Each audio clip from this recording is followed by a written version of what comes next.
मेरे जो चाचा हैं शेख मोहम्मद शरफुद्दीन साहब जो प्रेजेंट मुतवल्ली हैं, उन्होंने इल्लीगल कंस्ट्रक्शन कर रहा था। फॉल्स एलिगेशन मेरे पे लगाया जा रहा है, ये फॉल्स खबर दी जा रही है वक्फ बोर्ड को और केएमसी को। ये मेरे हसन साहब हसन जमाल की रिकॉर्डिंग है, अभी मैं आपको सुनाने जा रहा हूँ। मैंने अपने चाचा का नाम भी शो करा, क्या आप देख सकते हैं यहाँ पे कि डाइट का कुछ लिखा हुआ है। जो प्रेस में उन्होंने सरासर झूठ बोला इस बात का। तो अब मुझे जानने से ज़मीन पर डर लगता है कि मेरे ताया वहाँ के लोगों के साथ मिले हुए हैं और उन लोगों को आगाह कर दिए हैं कि ऐसे से मुतवल्ली बना है, इसको कोई भी रेंट नहीं देगा। मेरे को वहाँ जाने से लोग रोक रहे हैं। अब मेरा जो प्रेस कॉन्फ्रेंस था उसमें अफसर खान ने एक इतनी गलत बात लिखी कि दोनों भाई चोर हैं। प्रेस कॉन्फ्रेंस में उन्होंने कहा मैं दोनों भाइयों को जानता नहीं। पहले तो आप ये लिख देता हूँ, उसके बाद आप किस बेसिस पे आप ये बात बोलते हैं कि मैं दोनों भाइयों को जानता नहीं हूँ, मैं इनके बाप को नहीं जानता। फिर आप उल्टी सीधी बातें किस बेसिस पे करते हैं आप? तो मुझे भी डरा रहे हैं, धमका रहे हैं कि तुमको ऐसा कर देंगे वैसा कर देंगे। दरअसल में बात ये है, वो जो डीड है 1935 का डीड है, उसमें ये बात लिखा हुआ है कि जो बड़ा होगा वही बनेगा। मैं उस बात को एक्सेप्ट करता हूँ, बट अगर कोई बड़ा गलत करता है तो उसको साबित करके मैं बन सकता हूँ, ये भी प्रोविज़न दिया हुआ है। बट वो इस बात को सप्रेस कर रहे हैं दुनिया के सामने, वक़्फ़ के सामने, और यहाँ तक कि कोर्ट को गुमराह कर रहे हैं, कोर्ट तक को भी गुमराह कर रहे हैं, कोर्ट को भी नहीं छोड़ रहे। और जो उन्होंने मुझ पे जो एलिगेशन लगाया है कि मैंने ये जो मतलब कि वहाँ पे सप्रेशन किया है, सप्रेस करके मैं बनाऊँ, मेरे पास मेरा एप्लीकेशन लेटर है, उसमें मेरा जियोलॉजी टेबल मतलब जो फैमिली ट्री होता है वो भी मेरा वहाँ पे अप्लाई किया हुआ है। उसके साथ में उसमें मेरे चाचा का नाम लिखा हुआ है, मेंशन्ड है। बट उससे पहले मैंने कंप्लेंट करी थी वक्फ बोर्ड में ये बोल के कि मेरे जो चाचा हैं शेख मोहम्मद शरफुद्दीन साहब जो प्रेजेंट मुतवल्ली हैं, उन्होंने इल्लीगल कंस्ट्रक्शन कर रहा था। उसके जवाब में उन्होंने एक लेटर सबमिट किया वक्फ बोर्ड के अंदर में कि मैं प्रेजेंट मुतवल्ली हूँ और ये प्राइवेट वक्फ है, इसके अंदर में जो भी ये लेटर आए इस पर कोई नज़रसानी मत कीजिए। गलत फॉल्स एलिगेशन मेरे पे लगाया जा रहा है, ये फॉल्स खबर दी जा रही है वक्फ बोर्ड को और केएमसी को। अच्छा, ये बताएं कि जिस तरीके से अफसर खान ने ये चैलेंज किया है कि जो भी कंस्ट्रक्शन हुई थी आपके वालिद के मौजूदगी में हुई थी जी, तो इसमें क्या कहेंगे आप? आपके पास कोई प्रूफ है? मेरे आपके वालिद के मौजूदगी में कितना फ्लोर बना और आपके वालिद के जाने के बाद कितना फ्लोर बना, आपके पास कोई प्रूफ है क्या? मेरे पास उसका बीएस प्लान है, रिकॉर्डिंग है कि अफसर खान 70% का मालिक है। और यहाँ तक कि मेरे ताया ने मुझे ये भी बताया, मतलब उन्होंने कॉल पे ये बात कही अपने मुंह से कि अफसर खान से मेरे चाचा शेख मोहम्मद शरफुद्दीन को जान का खतरा है। ये मैं नहीं कह रहा, मेरे पास रिकॉर्डिंग में मौजूद है। ये मेरे हसन साहब हसन जमाल की रिकॉर्डिंग है, अभी मैं आपको वो सुनाने जा रहा हूँ, जिसके अंदर उन्होंने ये कहा है कि अफसर खान 70% का मालिक है। और उस बात को उन्होंने अपने प्रेस कॉन्फ्रेंस में नेगलेक्ट कर दिया, उसको ये कह दिया कि गलत एलिगेशन मैंने उन पे लगाया है। अब आप इस रिकॉर्डिंग को सुन सकते हैं। अफसर मालिक है, क्यों बनाया वो और किसकी परमिशन से? कैसे मालिक बन सकता है? वही तो बात है। मैंने उस पर आर्ग्यूमेंट भी किया उनसे कि क्यों बनाए वो, बट वो ये बात बोले कि मतलब कि उन्होंने बनाया उनकी मर्ज़ी। अब दूसरा मैं आपको रिकॉर्डिंग सुना रहा हूँ जिस पे उन्होंने ये बात कही है कि मुतवल्ली चाहे मर्डरर हो चाहे चोर हो, वो आपके ख़ानदान का मुतवल्ली रहेगा। ये बात हसन जमाल साहब ने कही है अपने ज़ुबान से। मैंने इस बात को नहीं, मैं अपनी तरफ से नहीं बोल रहा, उन्होंने कही है, उनकी बात आपको सुनाने जा रहा हूँ। ये रही उनकी रिकॉर्डिंग, ये आपकी उनकी रिकॉर्डिंग है, ठीक है।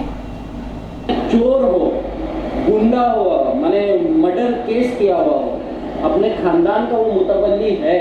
अब आपको आपका हक नहीं दे रहा, उसको कैसे फाइट करना उसका अलग रास्ता है। बट आप जा करके ये नहीं बोल सकते ये तो मर्डरर है, ये चोर है, ये मुतवल्ली नहीं होगा, मैं मुतवल्ली हूँ। तो ये डीड को फाड़ के मैं वक्फ बोर्ड में जब कंप्लेंट करने के लिए गया अपने चाचा के ख़िलाफ़ कि उन्होंने इलीगल कंस्ट्रक्शन किया, तो मुझे वहाँ से ये नॉलेज में मुझे ये नॉलेज मिला कि मेरे चाचा कोई भी रिकॉर्डेड मुतवल्ली नहीं है वहाँ पर। उसके बाद मैंने अपने लॉयर से मशवरा किया, तो मेरे लॉयर ने कहा भाई तुम उनके बाद तुम्हारा राइट है तो तुम अप्लाई कर सकते हो। मैंने वहाँ पे अप्लाई किया, मेरे पास मेरा एप्लीकेशन लेटर है जिसमें मैंने अपना पूरा मैटर लिखा उसमें मैंने अपना मतलब फैमिली ट्री किस तरीके से मेरा राइट आता है, मेरा सक्सेशन आता है, उसको भी मैंने वहाँ पे मैं डिक्लेयर किया है। अब इस बात को वो कह रहे हैं मैंने सप्रेशन किया, तो मुझे समझाएं या बताएं कि किस तरीके से मैंने सप्रेशन किया। मैंने तो सारी डिटेल दी वक्फ बोर्ड को। बनने से पहले मैंने उनका नाम वहाँ पे बोला कि इन्होंने इलीगल कंस्ट्रक्शन किया, उसका भी मेरे पास प्रूफ है। बट उन्होंने वहाँ पे एक तरह से लेटर दिया कि भाई मैं यहाँ का अभी मुतवल्ली हूँ और आप इस लेटर पे नज़रसानी ना करें, ये लेटर फॉल्स है, ये इंक्वायरी मतलब ये जो आपको डिटेल दिया गया है ये फॉल्स है, ये खबर जो है ये गलत है, इसको ना देखें और मैं अभी मुतवल्ली हूँ, ऐसा कुछ भी इलीगल कंस्ट्रक्शन नहीं हुआ। हालांकि वक्फ बोर्ड ने इसको देखा, उस पर जाके इंस्पेक्शन किया तो पता चला कि नहीं, हाँ वहाँ पे इलीगल कंस्ट्रक्शन हुआ है, तो उसके खिलाफ लीगल कार्रवाई हुई। और आपके पास मैंने अखबार मशरिक आपको दिखाया था, अभी दोबारा मैं आपको दिखाऊँगा कि वहाँ पर हुआ है। ये मेरा एप्लीकेशन लेटर जो मैंने 2020 अक्टूबर में जमा किया था, उसके अंदर मेरा यहाँ पे आप देख सकते हैं, ये मेरा अपना एप्लीकेशन लेटर में दिया हुआ है कि कौन कौन किस किस तरीके से मेरा उसमें हक आता है, मैं किस तरीके से सक्सेसर में आता हूँ। अब उन्होंने इतना आराम से कह दिया कि तुमने सप्रेशन किया है। मैंने कहा सप्रेशन किया, मैंने तो अपने चाचा का नाम भी शो करा। क्या आप देख सकते हैं यहाँ पे कि डाइट का कुछ लिखा हुआ है कि वो इंतकाल कर गए, ऐसा कुछ नहीं मैंने मेंशन किया। वो ज़िंदा हैं, उनके नाम का इससे पहले मैंने लेटर दिया था कि उन्होंने इलीगल कंस्ट्रक्शन किया, बट इस चीज़ को वो देख ही नहीं रहे। और देखिए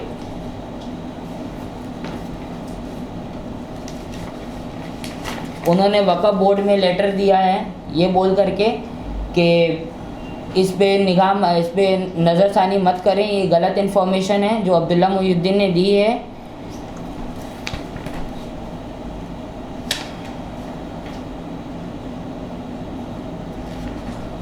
रही बात मेरे जीएन की, मेरा बाकायदा एक जो अकॉर्डिंग लॉ के अकॉर्डिंग जो होता है, पहले एप्लीकेशन किया, उसके बाद मैंने जीएन करा, ये रहा मेरा जीएन पे। और बाकी 1,50,00,000 रुपए मंसूर भाई, मंसूर हसन साहब कौन है, और MS जमालुद्दीन साहब 28 लाख रुपए। चलो ठीक है, मेरे पास तो एग्रीमेंट नहीं है। उन्होंने कहा जमाल बर्तन वालों के पास एग्रीमेंट है, इस बात का भी मेरे पास एविडेंस है। मैं चाहूँ तो रिकॉर्डिंग सुना सकता हूँ, अगर आप चाहें तो मैं आपको रिकॉर्डिंग सुना दूँगा, ऐसी कोई बात नहीं है।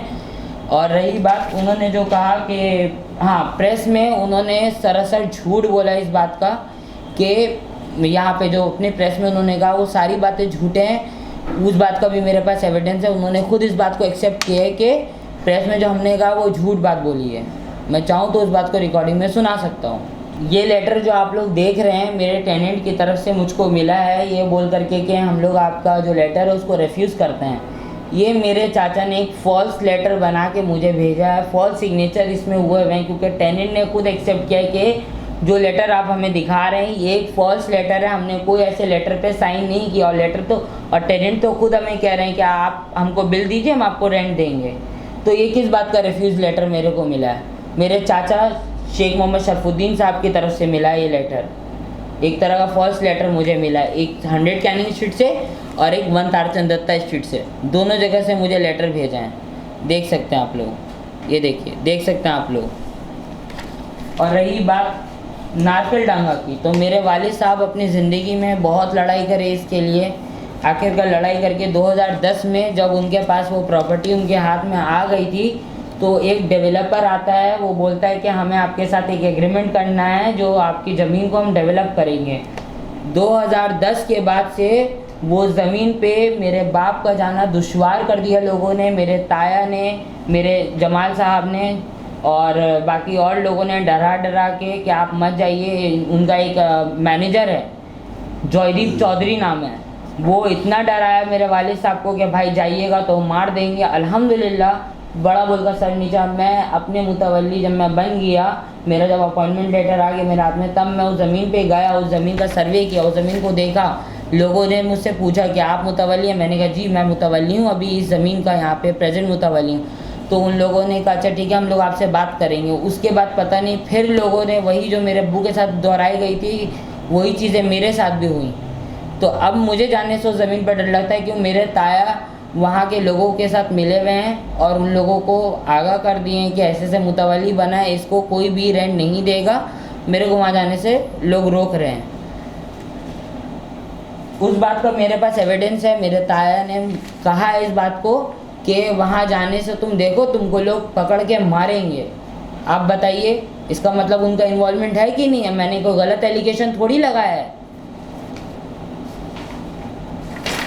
और रही वक़्फ़ कंट्रीब्यूशन की बात, जो हमारे ताया MS जमालुद्दीन साहब कहते हैं कि वक़्फ़ कंट्रीब्यूशन देना नहीं आया है, तो वक्फ एक्ट 1995 के तहत ये देखिए आप, ये वक्फ का कानून है जिसके अंदर ये पूरी किताब है वक्फ की कि किस तरीके से वक़्फ़ कंट्रीब्यूशन देना है नहीं देना है, सब चीज़ मेंशन है। मैं अभी आपको वो भी दिखाऊंगा, वो पॉइंट भी दिखाऊंगा कि अगर कोई मुतवल्ली 3 साल तक अकाउंट ऑफ स्टेटमेंट नहीं देता है तो उसका रिमूवल प्रोसीडिंग चालू हो जाता है अंडर सेक्शन 64 के तहत। उनको यही बात नहीं पता, बट वो इस बात को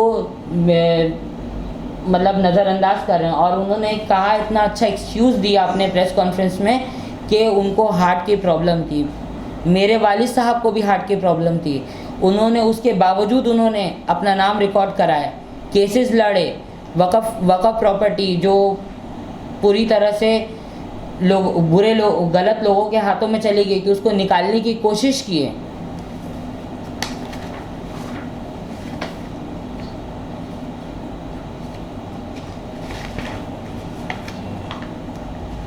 ये देख सकते हैं आप पॉइंट नंबर 57 एनुअल रिपोर्ट। अगर 3 साल तक कोई भी मुतवल्ली अपना वक़्फ़ कंट्रीब्यूशन नहीं देता है, अकाउंट और स्टेटमेंट नहीं देता है, तो उसको हटाने का पूरा प्राविधान है इसके अंदर में।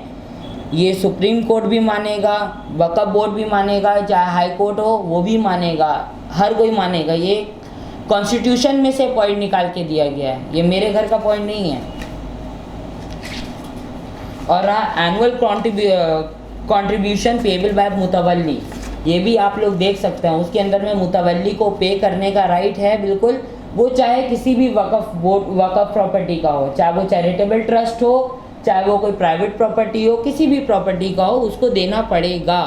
वो नहीं देगा ऐसा कहीं नहीं है। और हमारी डीड में भी इस बात का मेंशन है कि मुतवल्ली को वक़्फ़ कंट्रीब्यूशन देना है, टैक्सेस देना है, सब चीज़ों का उसमें मेंशन है। बट वो लोग सिर्फ एक पॉइंट निकाल के हर बार रखते हैं कि जो भी बड़ा होगा वो बनेगा। क्यों? आप एक बात क्यों बोलते हैं और बाकी बातें कहाँ चली गई?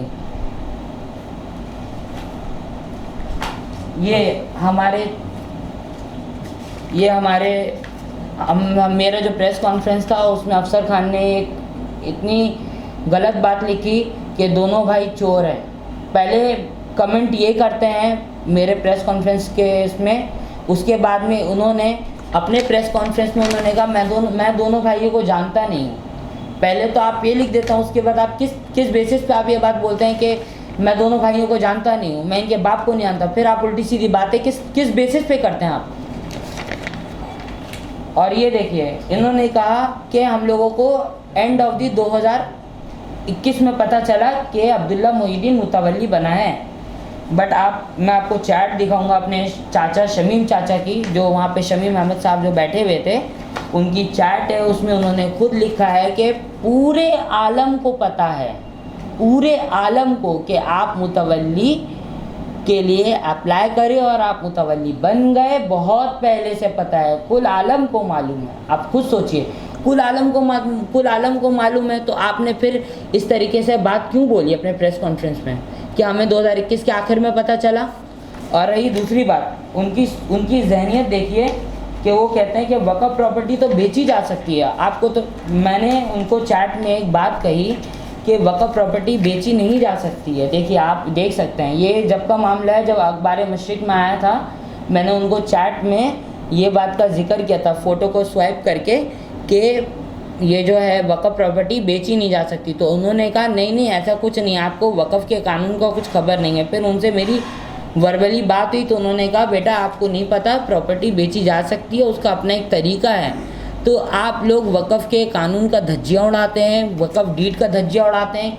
क्या मतलब, क्या कहना चाहते हैं आप लोग, क्या साबित करना चाहते हैं? फिर उन्होंने कहा कि हम लोगों का 8 साल से बाकी था, हम लोग नहीं कर पाए, हम लोग का अभी तक मैं मुतवल्ली नहीं बन पाया हूँ। आप बताइए, ये कह रहे हैं मेरे वालिद साहब को उन्होंने 15 मिनट में, मात्र 15 मिनट में उन्होंने मुतवल्ली बना दिया। ठीक है, उनके बकौल ये देखिए उनकी चैट में लिखा है, लास्ट जो पैरा है आपका, जो बड़ा पैरा, उसमें ये बात मेंशन की है उन्होंने कि मैंने आपके वालिद साहब को 15 मिनट के अंदर अंदर मुतवल्ली बनवा दिया था खान साहब के सामने, बिना किसी प्रोसेस के।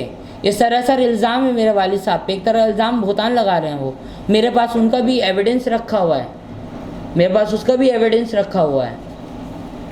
और रही बात अब मेरे जो चाचा जो हैं, जिनका उन्होंने ये कहा है कि वो अंधेरे में रहे, खाना उनको नहीं मिला, उसका भी मेरे पास एविडेंस है। देखिए, जब मेरे अब्बू के जो बड़े भाई था उनका इंतकाल हुआ, अजीमुद्दीन साहब, शेख मोहम्मद अजीमुद्दीन साहब का जब इंतकाल हुआ, तो उसके बाद से मेरे वालिद साहब उस जगह को अपने अंडर कंट्रोल में लिए, वो मुतवल्ली का ओहदा संभाले। उसके बाद से उन्होंने तकरीबन 3 साल उन्होंने उस जगह में पैसे दिए, मेरे चाचा को भी, मेरी ताई को भी, मतलब जो अजीमुद्दीन साहब की वाइफ थी और उनके बच्चों को, सादिया अजीम को, उन्होंने कितने आराम से कह दिया कि नहीं पैसे नहीं मिलते थे। आप देख सकते हैं, देखिए घर के गैस के लिए बिल कौन देता है? घर के गैस के लिए बिल कौन देता है? आप देखिए, देख सकते हैं, वाउचर्स मेरे पास मौजूद हैं, इनके नाम का, सादिया अजीम के नाम का, सबके नाम का मेरे पास में वाउचर्स मौजूद है। घर के खाने के लिए पैसा, इसके लिए पैसा, उसके लिए पैसा। और उसके बाद में मैं आपको उनका भी दिखा देता हूँ, सादिया अजीम को भी दिखा देता हूँ, जिनको उन्होंने पैसे दिए घर के लिए, घर खर्चा चलाने के लिए। देखिए, आप देखिए, पहले उन्होंने पैसे लिए, उसके बाद उन्होंने साफ झूठा एक कार्रवाई करके मेरे वालिद साहब को फंसा दिया वहाँ पे वक़्फ़ ट्राइब्यूनल में जाके केस किए। उसके बाद उनको क्या हाथ लगा वो मैं आपको दिखा देता हूँ। ये देखिए, ये मेरी चाची सादिया अजीम ने केस किया था मेरे वालिद साहब के ऊपर में। ये केस की फ़ाइल है। उन्होंने 2004 में जाके केस किया था, 2012 तक केस चला है। झूठ मूठ का एक केस किए थे कि हम लोगों को खाने का पैसा नहीं मिलता। आपको मैंने अभी वाउचर दिखाया, पहले वो पैसा लेती थी, उसके बाद उन्होंने पैसा लेती रहीं। उसके बाद उनको पता नहीं क्या हुआ, वो जा कर के वहाँ पे वक़्फ़ बोर्ड में केस कर देती हैं, झूठा फॉल्स केस करती हैं बोल करके कि हम लोगों को पैसा नहीं मिलता। आप देखिए, फिर मेरे चाचा, उससे पहले मेरे चाचा शेख मोहम्मद शरफुद्दीन साहब ने केस किया ये बोल के कि मुझे पैसा नहीं देते, शेख मोहम्मद मोहिउद्दीन साहब मुझे पैसा नहीं देते। ये देखिए, उनका लेटर है वक़्फ़ बोर्ड में जो उन्होंने जमा किया था, और उस बेसिस पे उन पर केस भी हुआ है। अब आप ही बताइए कि झूठा इल्ज़ाम लगाना तो शुरू से इनकी आदत है, झूठे इल्ज़ाम में फंसाना, झूठे इल्ज़ाम करना शुरू से आदत है। और अफसर खान ने जो मेरी बहन पे इल्ज़ाम लगाया है कि उन्होंने 2 शादियां करी हैं और दोनों से पैसे वसूले हैं, सब करके छोड़ दिया और हम लोग को हवस है। मैं आपको एक छोटा सा प्रूफ दिखाना चाहता हूँ कि अभी इस वक्त सियालदा कोर्ट में केस चल रहा है 498 के तहत, और बाकी मेंटेनेंस और डाउरी वगैरह का, क्योंकि उन लोगों ने मेरी बहन के साथ जुल्म ज़्यादती करी, मेरी बहन को घर में रखने से मना कर दिया, रातों रात घर से निकाल दिया। आपको सोचिए, रातों रात घर से निकाल दिया मेरी बहन, वीरान सड़कों पे। आप सोचिए दिल्ली का माहौल कैसा है, उन लोगों ने कैसे कैसे हरकतें करी। फिर हम लोग वहाँ से दिल्ली से कलकत्ता आए, आने के बाद हम लोगों ने केस किया उनके ऊपर में, आप देख सकते हैं। और इस वक़्फ़ प्रॉपर्टी में मेरी बहन का क्या मुद्दा था? मेरी बहन का कोई ना लेना ना देना, किस बात के लिए मेरी बहन को घसीटा गया? अफसर खान कौन होता है मेरी बहन को घसीटने वाला? उनका कोई मुद्दा नहीं है। वो किस बेसिस पे मेरी बहन को इस मैटर में लेकर के आया कि उसका 2 तलाक हुआ है? और रही बात हवस की, तो मैं आपको प्रूफ करूँगा किसको कितना हवस है। ये देखिए, आप देख सकते हैं, ये मेरे वालिद साहब के इंतकाल के बाद मेरे चाचा मुझे इतना सता रहे थे। हम लोगों ने लेटर्स भेजा था, बहुत सारी जगह हम लोगों ने लेटर लगाया था, श्री ममता बनर्जी को और भी लोगों को लगाया था। तो हमें मेयर की तरफ से एक लेटर आया था कि जोड़ा साको पीएस को भी दिया गया था कि आप फ़ौरन एक्शन ले करके इनके ख़िलाफ़ कार्रवाई करें। तो उस टाइम में कार्रवाई हुई थी, फिर कुछ टाइम के लिए वो ठीक हो गए थे, फिर दोबारा परेशान करना चालू कर दिए थे। ये मेरे चाचा ने जो लोगों से टेनेंट से पैसा उठाया, उसका लेटर मुझे मिला। 1,20,000 रुपये से वो इल्लीगल कंस्ट्रक्शन तोड़ने के लिए उन्होंने पैसा लिया। अब सोचिए, हवस किसको है? पैसे का हवस किसको है? अफसर खान ने जो ये बात बोली, पैसे का हवस इन लोगों को है, पैसे का असल हवस मेरे चाचा को है, शेख मोहम्मद शरफुद्दीन साहब को है। ना वो वक़्फ़ कंट्रीब्यूशन देंगे, ना वो टैक्स देंगे, और वो लोग टेनेंट से पैसा लेंगे। और बाकी ये आपके सामने मैं उनका चार्जशीट फाइल दिखाना चाह रहा हूँ, जिसके तहत इस बात को प्रूफ कर सकता हूँ मैं कि अफसर खान ने इलीगल कंस्ट्रक्शन किया है और उसका किस तरीके से इन्वॉल्वमेंट है। ठीक है, मेरे पास बेल का प्रूफ है। मेरे चाचा 7 दिन 8 दिन जेल में रहे इस मैटर को लेकर के, इलीगल कंस्ट्रक्शन के वजह से वो 7 दिन 8 दिन जेल में रहे। अब आप ही बताइए, जो इंसान जेल पे रहेगा वो आ करके उल्टा सीधा दूसरे के खिलाफ बयानात करे क्या? अब ये मैं अपने जमालुद्दीन साहब की, मेरे जो ताया हैं उनकी रिकॉर्डिंग सुनाने जा रहा हूँ, जिसके अंदर उन्होंने कहा है कि अफसर खान का एग्रीमेंट मेरे चाचा से हुआ, इस बात का सबूत है। और वो किस तरीके से क्या हुआ वो सारी चीज़ें आप उनकी ज़ुबानी सुनिए। मैं अपने ज़ुबान से कुछ नहीं बोलूँगा ताकि आपको पता लग जाए कि असल हकीकत क्या। उनकी रिकॉर्डिंग मैं आपको सुनाने जा रहा हूँ। 3 बनाने के बाद माथा जो बना दिया, उसके बाद 1 तल्ला जो है, और वो मेरे सामने सौदा हुआ, बनने का बात था तो छोटे चला गया दुनिया से। ठीक है, वो नहीं बना। ठीक है, अब वो ये जमाल भाई इसको अफसर को देके बनवाया गया उसको। ठीक है, अफसर को देके बनवाया गया तो अफसर जो है ना वो उसको बना दिया। बनाने के बाद 2 फ्लोर जो है वो मुन्ने से सेटल कर लिया खाली 50 लाख रुपये में, कि हम 50 लाख रुपये आपको देंगे और ये दोनों फ्लोर हम लेंगे, बना के हम बेचेंगे, आप खाली बिल काट दीजिएगा, भाड़ा आपको कहिए।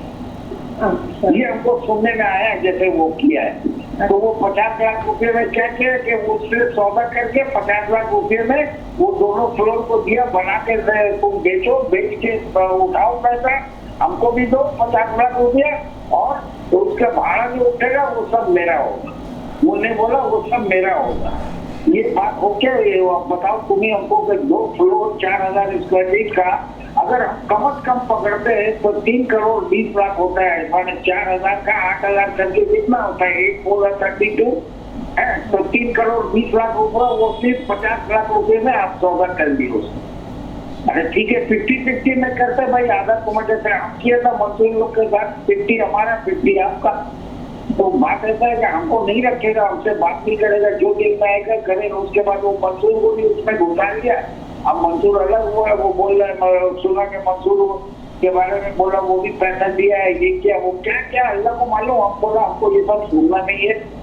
जो चीज को खड़ा किया वो देखने से आज अफसोस लगता है कि वो बहुत मेहनत किया उसने। 10 साल मेहनत करके हम 10 साल उसको सिर्फ टेनेंट लोग को हमको मनाने में लगा, और कैसे मनाया टेनेंट लोग को, कैसे इसको वो हम जानते हैं, मेरा अल्लाह जानता है।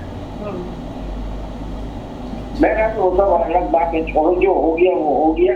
हम और उसके लिए जो गुजर जाता हम उस बात को सोचते नहीं है, क्या हुआ वो हुआ। देखिए अब वो जो बोला कि वो जो हमसे ये बोल, मेरा बच्चा हमको कोई बात बताया, वो बहुत गंदा बोला, वो मुन्ने तक को गाली दिया है, मालूम है, सड़ा गाली दिया है मुन्ने को। हमको सुनने में आया कि वो उसकी बेटी को, बताओ ना कोई अभी दुनिया में ऐसा होगा नीचा जो अपनी बेटी को गाली सुनवा के मार खिलवाए? खाली हमको सोचो, इस बात को सोचो। ये मुन्ने कौन सी बेटी? ऐसा तो सुना उससे शादी करने वाली थी, क्या करने वाली थी, क्या था क्या नहीं था, दुनिया का सारा बेहुदा बात। हम बोला कान में उंगली दे दिया, बोला आपको नहीं सुनना है। तुमको मालूम है कि हम मुन्ने के कोई एक बेटी जो बड़ी साना का, वो एक अच्छा जगह शादी हुआ था, हम वहां पर गए। तो उसका दूसरी बेटी की शादी में हम नहीं गए, तो हमको देख के बोबो हुआ कि क्या आप लोग का खानदान था और क्या हो गया। ये तुम्हारे दादा का आन और शान तुम लोग देखी नहीं हो, वो जैसा आन शान बान वाले आदमी थे।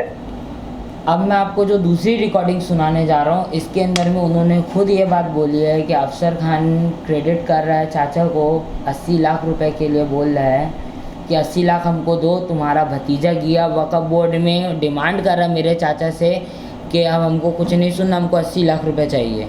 तो अब आप ये वाला रिकॉर्डिंग सुनिए। और एक बात बताए, देखो ये जो कचरा है ना, इसीलिए हम बोलते हैं कि अगर इंसान अगर कचरे में जाके वो गंदे नाली में ढेला मारेगा तो छींटा हम ही को पड़ेगा। बात क्या है कि ये जो इसको पाला है ना मुन्ने, और पाल के इसको खड़ा किया, या मुन्ने की भी जान का अलग का हड्डी है, तो इसको निकालना बहुत, मुझे भी जानते हो उस दिन तो सुना के 80 लाख रुपए का क्लेम कर रहे हैं मुन्ने के ऊपर के, तो हमको 80 लाख रुपए दो, क्योंकि तुम्हारे वजह से तुम्हारा भतीजा है वहां पर जाके ये सब कर रहा है, तुम हमको 80 लाख रुपए दो, नहीं तो हम तुम्हारा जान नहीं छोड़ेंगे। वही तो हम तुम्हारा सब प्रॉपर्टी खा जाएंगे। हमको तो तुम 80 लाख रुपए हमको दो, इसलिए कि तुम्हारा भतीजा ये नहीं कर। जी हेलो, जो लगाया सुनो ना, कह रहे हैं कि 80 लाख रुपया मेरा खर्चा हो गया है। मुन्ने मियाँ को बोल रहा है, सुना है कि तुम हमको पैसा दो, नहीं तो बहुत बुरा हो जाएगा। 80 लाख रुपया कहाँ खर्चा कर दिया भैया? बात है ना, जब वो कंप्लेन हो गया ना तो सारा आदमी तो पैसा ही खाया, पुलिस पैसा खाया, कोर्ट में कॉर्पोरेशन सब उसको बचाने के लिए पैसा खाया, इसीलिए तो नहीं टूटा ना अभी तक। केस हो गया, टूटा नहीं है। क्या होगा, कोर्ट में केस होगा, उसका फाइन लगेगा। अब 80 लाख रुपए ये तो ये 2 लोग जो कमर्शियल एरिया इसका भी सस्ता। हसन साहब ने जो ये बात कही है कि वहाँ पे बैठ करके जो सारी बात करी है, उसके बाद हम लोगों से डायरेक्टली ये बात कही है प्रेस कॉन्फ्रेंस में, तो झूठ बोलना ही पड़ता है। मैं आपको उनकी कही हुई बात सुनाऊंगा, उन लोगों की कही हुई बात सुनाऊंगा।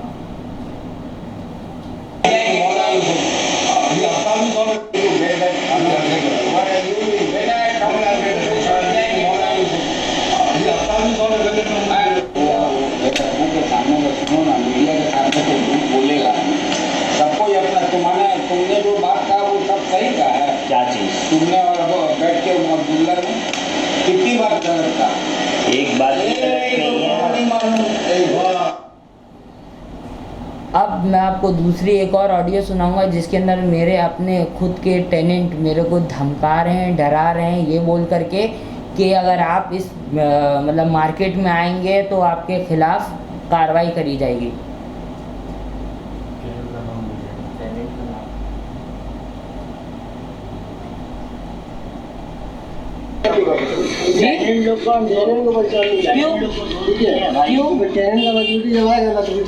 आइए ना, अरे आइए ना, हम लोग को मना कर रहे हैं। तो बोल आज चाचा आया तो मैं हाँ, टेनेंट का नाम इजाज़ है, उनकी ग्राउंड फ्लोर में शॉप है, ठीक है। ये जो है मेरे टेनेंट की है, जो ताराचंद में जो है उनकी है रिकॉर्डिंग, जिसमें उन्होंने ये बात कही है कि अगर चाहेंगे तो हम लोग फंसा सकते हैं। इस तरीके का वर्ड इस्तेमाल करें, किस लिए इस्तेमाल कर रहे हैं? फिर उसके बाद और मैं तुमको एक बात और बोलूँगा, तुम लोग बच्चे हो मेरे सामने, जी जी बात सुन लो। मामला तुम्हारे भाई का नंबर है ना, तो उसका नंबर लड़ लो। बात जहाँ तक हो आपस में बैठा के हो जाए तो ठीक है, ताकत मदद माना। अगर तुम्हारे भाई को फंसा दिया किसी केस में, बात सुन लो ही लो, नंबर गया तो परेशानी पड़ जाओ। ये मेरे ताया की रिकॉर्डिंग है जिसमें उन्होंने मुझको थ्रेट किया है। आप अपने सुन लीजिए अपने आप। कर लो, मगर एक बात बता रहे हैं, अपने आप को बचा के रखो, अपने आप को अच्छे से रखने का कोशिश करो, वरना याद रखो जो लोग ऐसा किया ना वो बहुत मुसीबत में पड़ा है। इस खानदान के अंदर जो लोग अगर ये किया वो बहुत मुसीबत में मुझे धमकी दे रहे हैं चाचा, मतलब उन्होंने इस तरीके से कहा है कि जो भी खानदान में ऐसे मेरे वालिद साहब लीगल वे में गए, लीगल बात करना चाहा तो उनको भी डरा धमका करके उनको भी रोकने की कोशिश करे इसी तरीके से। और आज अगर मैं खड़ा हुआ हूँ कानूनी तौर पे तो मुझे भी डरा रहे हैं, धमका रहे हैं कि तुमको ऐसा कर देंगे वैसा कर देंगे।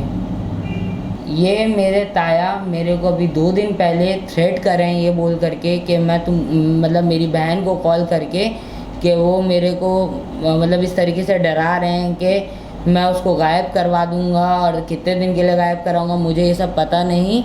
मैं भी आप उनकी खुद की आवाज़ सुनिए आप। हम बोल रहे अगर ये हमसे लगेगा ना मरियम तो फिर तुम सोच लो कि क्या होगा।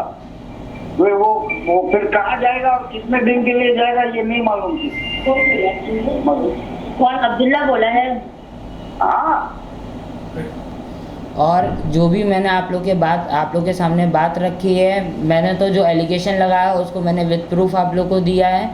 बाकी अब जो भी अगर कुछ होता है मेरे साथ या मेरे घर में कि मेरे घर वालों के साथ कोई वारदात होती है, तो इसके पीछे मेरे पूरे ख़ानदान वाले और जिन लोगों पे मैंने एलिगेशन लगाया वो सब इसमें इन्वॉल्व हैं। अल्लाह हाफ़िज़।